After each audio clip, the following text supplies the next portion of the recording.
우리 마타리 마지막 예. 소식 좀 전해주시죠. 예.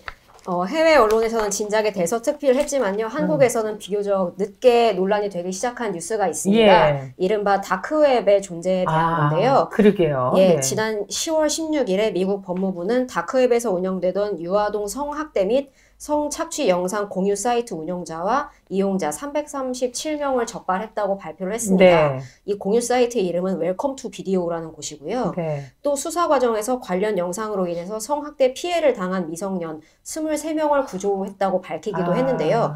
놀랍게도 이 사이트의 운영자가 한국인이었다고 합니다.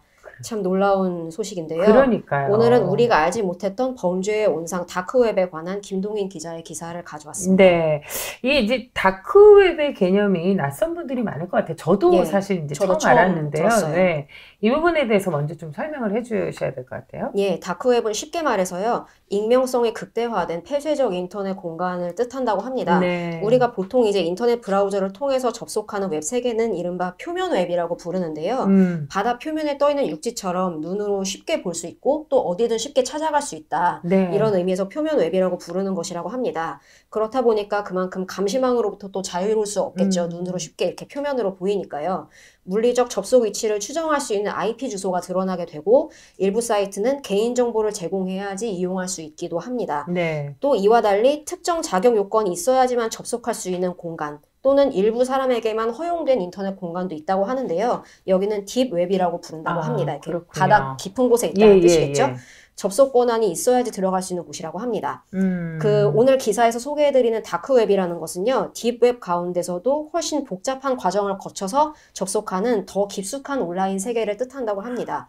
중앙정부의 정보 통제가 미치지 못하기 때문에 각종 범죄의 온상으로 지목받아 왔습니다.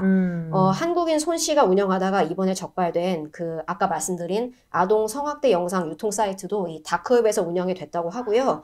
이 영상을 보기 위한 지불 수단으로는 암호화폐인 비트코인을 활용했다고 합니다. 이렇게까지 해야 됩니까, 진짜? 뭔가 되게 최첨단을 동원해가지고 그러니까요. 했던 일이 고작 이런 일이라니. 그러니까 내가 그 얘기예요, 정말. 참. 아니, 이 다크웹에서 운영되던 이제 사이트라면 지금 얘기한 것처럼 일반인들은 쉽게 접근하기도 어려운 거고. 그러니까 존재 자체를 모르는 일반인의 대다수일 거예요. 쉽지 않은 것 같은데. 예. 그런 사이트인데. 이 운영자 손아무개 씨, 그 손 씨라는 분은 어떻게 적발이 됐을까요? 이게 참 어처구니가 없기도 하고 황당하기도 한데요. 이 손 씨가 적발이 된 것은 쉽게 설명하면 이 손 씨의 프로그래밍 실력이 미숙했기 때문이라고 합니다. 그러니까 자기 흔적을 이제 곳곳에 남겨놓은 게 들통이 난 거죠. 보통 이제 다크웹 이용자들이 가장 노력하는 부분은 현실 세계와 자신이 연결될 수 있는 고리를 끊는 일이라고 합니다. 왜냐하면 본인의 이용 내역이 드러나면 안 되니까요. 손 씨가 운영한 사이트에 프로그래밍 코드 일부에 그런데 손 씨의 IP 주소가 남아 있었다고 합니다. 네. 이걸 토대로 이제 적발이 된 거죠. 미국 수사 당국이 이 IP 주소를 찾아낸 거고요.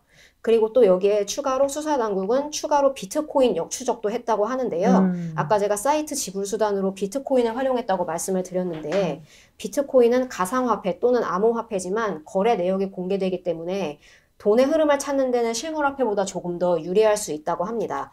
이번 수사 과정에서 비트코인 거래 흐름을 추적한 미국 국세청은요, 사이트에서 결제된 비트코인이 어떤 계좌로 들어가는지 추적한 끝에 이 손 씨의 정체를 밝혀냈다고 합니다. 실제로 이 기사를 쓴 김동인 기자가 접속해서 살펴본 다크웹 한국인 이용자 커뮤니티에서는요, 운영자와 이용자가 치밀하지 못했기 때문에 이번에 붙잡혔다. 이런 분위기가 강했다고 합니다.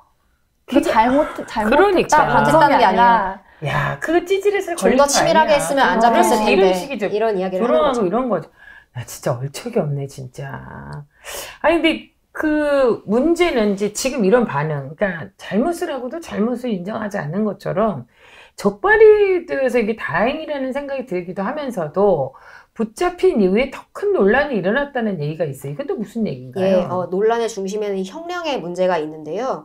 운영자 손 씨가 이 사건으로 1년 6개월형을 선고받았어요. 1년 6개월형을 선고받고 복역 중이고 오는 11월에 출소를 한다는 사실이 알려지면서 지금 여론이 들끓고 있는 건데요.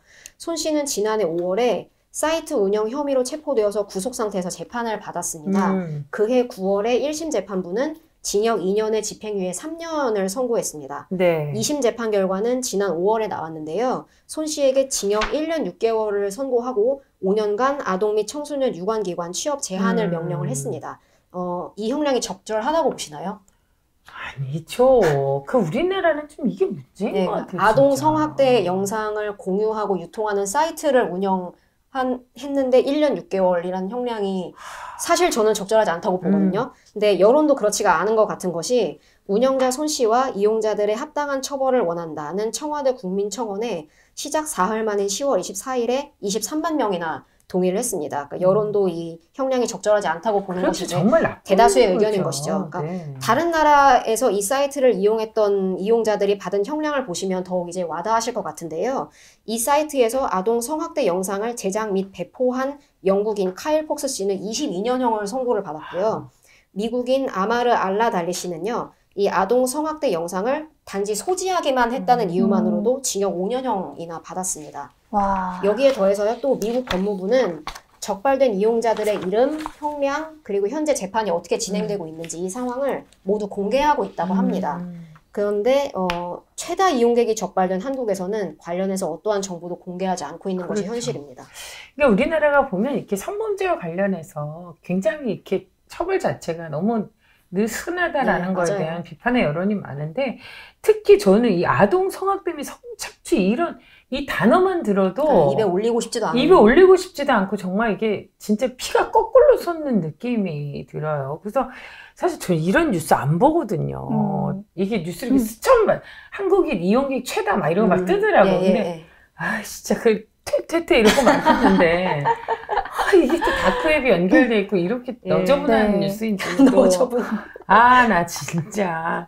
근데 이거 알면 알수록 정말 화가 나는데, 어쨌건 한국의 사법체계가 이렇게 이제 다른 나라에 비해서도 그렇고 이 아동 성학대 및 성착취 영상 유통이 얼마나 관대한지를 보여주는 거 아니지? 22년 막 이러고 있는데 이 사람은 유통을 한 형인데 그러니까요. 지금 그냥 소유만 해도 5년. 그러니까 그 1년 6개월 사이트를 만들었는데 1년 6개월이라는 게 참 어떻게 납득하기 보면은 어려워요. 사실 이렇게 법체계가 허술한 걸 노려가지고 한국에서 이런 범죄를 더 키우는 오히려 온상이 될 수도 온상이 있는 되는 거죠. 거예요. 그래요, 맞아요. 그러니까 그런 다크에서 이렇게 허술하게 했으니까 이렇게 잡혀간 거다. 이렇게 오히려 반성은 안 하고. 예, 제가 뒤에도 말씀드릴 텐데 그래서 이용자들이 이제 주로 인터넷에 글을 올리는 것이 한국에서 태어나서 정말 다행이다. 이런 글을 올린다고 완전 하는 거 보니까 참 왜 이렇게 어이가 정신을 없죠. 말을 해봐야 있잖아. 이런 거야. 그냥 웃네요. 어이가 없지. 아니 이게 너무 저는 할 말이 없는 심각한 거겠죠. 것 말이 같은 게 없네요. 진짜 이게 전 세계적으로 다 유통이 되는 거면은 근데 어느 한 군데만 법체계가 허술해서 뚫리면 거기서 그냥 다 그렇죠. 뿌리면 되는 거잖아요. 그렇죠. 예. 그러니까 이게 손씨 1심, 2심 판결문에서도 이런 얼마나 우리가 관대하고 허술한지가 좀 다 보여진다고 하대요. 예, 이 말씀하신 대로 1심, 2심 판결문을 보면 이번 사태에 대해서 이제 사법부가 얼마나 이거를 이렇게 관대하게 보고 있는지를 알 수 있는데요. 1심 재판부는 손 씨의 양형에 대해서 설명하는 부분에서 피고인의 나이가 어리고 별다른 범죄 전력이 없다. 사건의 범행을 모두 시인하고 있으며 반성하고 있다. 이렇게 밝혔습니다. 뒤이어서 손 씨 본인이 모든 영상을 업로드한 게 아니고 다른 회원들이 업로드한 영상이 더 많다는 이유로 손 씨에게 집행유예를 선고를 했습니다.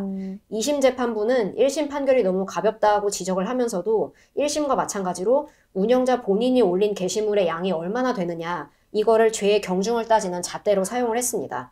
근데 참 이게 말이 안 되는 것이 이 사이트를 유료 포인트제로 운영하도록 만든 게 손 씨예요. 그러니까 이 유료 포인트제라는 게 뭐냐면 사이트 이용자가 아동 성학대 영상을 업로드를 하면 포인트를 주는 거예요. 그러니까 그 포인트를 뭐 나중에 영상을 뭐 내려받거나 할 때 사용할 수 있도록 일종의 현금 같은 포인트로 만드는 거죠. 이런 구조로 플랫폼을 한 것이 바로 손 씨인데 올린 영상의 수가 적다는 이유로 그러니까 1년 이걸 6개월이나 어떻게 좀 집행유예를 한다는 것이 참 말이 안 되는 거죠. 그러니까 직접 올리진 않아도 올릴 수 있는 유인을 제공한 거잖아요. 그렇죠. 예, 유료 포인트제를 만들면서 영상을 많이 올려야 포인트가 많이 쌓이니까요. 그러니까 이제 이런 사법부의 판단이 이런 운영자들을 비롯해서 이 아동 성학대 뭐 이런 영상을 업로드하고 공유하는 사람들에게 대해서도 전혀 죄의식을 못 느끼게 하는 것 같아요. 예, 맞아요. 정신을 차릴 수가 없겠죠. 이래서 그러니까요. 이용객들이요. 예. 네. 이 한국인 사이트 이용자에 대한 본격적인 수사는 지난해부터 진행되기 시작했는데요. 경찰은 이들 대부분을 아동 청소년의 성보호에 관한 법률, 이른바 저희가 이제 아청법이라고 부르는 이 법 위반 혐의로 입건을 했습니다. 경찰의 수사 대상이 된 이들 가운데 일부는요, 한 포털 사이트에 있는 파일 공유 단속 관련 커뮤니티 이런 커뮤니티가 또 있어요. 오죽하면 파일을 공유하다가 단속에 걸린 사람들이 모이는 커뮤니티예요. 정신 건강을 위해서 정말 이 커뮤니티를 찾아서 대응 방법을 서로 논의를 하고 있다고 합니다. 이 커뮤니티의 회원 수가 15만 명이래요. 이 커뮤니티에 가입하지 않은 단속 대상자도 더 많을 테니까 실제로 인터넷상에서 아청법 위반으로 수사 대상이 된 사람들 규모가 얼마나 될지는 짐작할 수도 없을 것 같은데요. 실제로 지난 7월에 한 이용자는 이 커뮤니티에요. 본인이 아동 성학대 영상을 30개를 소지했는데 이걸로 검사가 500만 원을 구형했다. 그런데 이거 너무 심한 것 같은데 판사가 조금이라도 경감해줄 가능성이 있겠느냐. 이런 글을 올리면서 문의를 하기도 했대요. 더 이제 화가 나는 거는 양형을 줄이기 위해서 뭔가가 막 올라오고 있어 이렇게 양형을 줄이기 위해서 판사에게 보낼 반성문 첨삭을 요청하는 글들도 심심치 않게 볼 수 있다고 합니다. 그리고 이제 아까 말씀드렸던 부분인데 한 이용자는 아까 말씀드렸던 그 웰컴 투 비디오라는 사이트에 비트코인은 보냈지만 영상은 다운받지 않았다는 그 부분이 인정이 되어서 본인이 무죄 판결을 받았다. 마음이 너무나 개운하다. 이러면서 미국에서 태어나지 않은 걸 감사한다. 우리 여기까지 합시다. 이런 글을 남겼다고 합니다. 방송 11년에 걸릴만 이게 나오려고 그래 지금. 제가 삐 처리해드리면 됩니다. 그러니까 아동 성학대 영상을 유통하는 것을 범죄라고 인식을 못하고 아직 문제가 얼마나 심각한지를 인식하지 못하고 있다는 거를 정말 여실히 보여주는 장면이 아닌가 싶어서 좀 손이 덜덜 떨리네요. 진짜 이게 외국에서 이렇게 중범죄로 처벌하면은 이게 정말로 심각한 범죄구나라고 깨닫는 게 아니라 내가 한국에서 태어나서 다행이다. 정말 다행이다. 아니 그리고 이게 기본적으로 상식적으로 이런 걸 보고 정말 즐거워하고 이걸 보고 유통한다는 것 자체가 할 수 없는 일이에요. 사람이 상식이 있는 사람이 이런 일을 할 수가 없는 거지. 아, 나 진짜 수박 작가치 이런 시대지 않았으라고 진짜. 지금 편집하는 우리 이혜진 인턴이 굉장히 수박 작가치. 이건 제가 편집해요. 수박 작가치. 시베리안 후스키 먹으면 그대로 살려드리도록 하겠습니다. 이런 지금 이 순간에도 진짜 다크웹에서는 이제 아동 성학대 영상이 유통되고 공유되고 있다고 하는데요. 또 이제 이용자들은 아동 성학대 범죄와 아동 성학대 그 영상 유통이 별개의 문제라고 계속해서 주장을 또 하고 있습니다. 이 전 세계 수사기관은 이번 사례를 두고 다크웹에 대한 강력한 경고라고 선언했는데요. 아동 성학대 영상 유통, 또 다른 이름의 아동 성학대이기도 하고 분명한 범죄라는 것을 명확하게 아셔야 합니다. 다소 시간이 걸리더라도 반드시 근절될 일이고 범죄자는 끝까지 잡힌다는 것 잊지 말았으면 좋겠습니다. 오늘 시사인에 실린 기사들 그 기자들과 함께 이야기 나눠봤는데요. 이 밖에도 다양한 뉴스들이 여러분을 찾아가겠습니다. 그리고 기다리고 있으니까요. 여러분 정기 구독해 주시고 또 우리 또 좋아요, 구독, 알람 여러분 늘 잊지 마시기 바랍니다. 마지막에 처음 나온 사람들이 하는 거예요. 정기 구독, 좋아요 이거 가끔 나오면 해야 돼요.